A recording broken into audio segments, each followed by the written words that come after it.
Lamia owns a hairdressing salon. She borrows Taka 2,500 from a bank to improve her beauty salon. She is charged 4.5% per year compound interest. She pays the money back after 3 years. Calculate the total amount Lamia must pay back to the bank.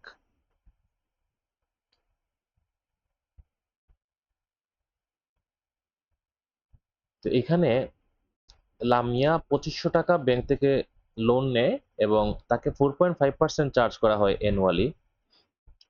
এটা হচ্ছে rate of interest. আর 3 বছর পরে সে টাকা ফেরত দিবে। Total কত টাকা ফেরত দিবে, তার মানে এখানে কম্পাউন্ডেড যে অ্যামাউন্ট, যে সুদাসল, সেটা চাইছে। তো এইটার ফর্মুলা আমরা জানি, কম্পাউন্ডেড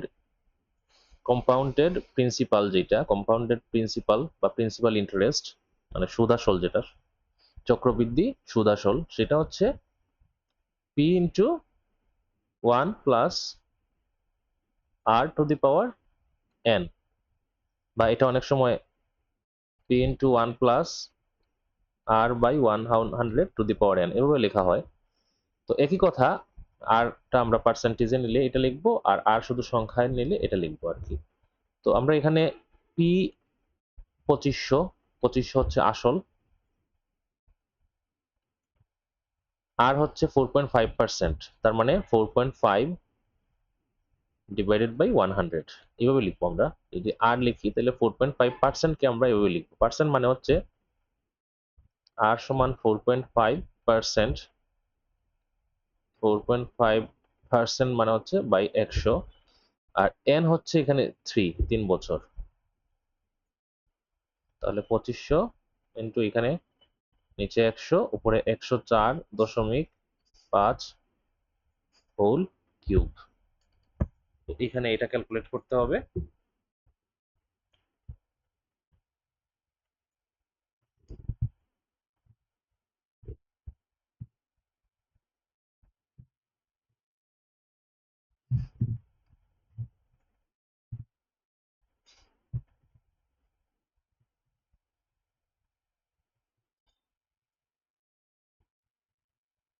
তো এটাকে আমরা যদি ক্যালকুলেশন করি, আমরা পাবো টোটাল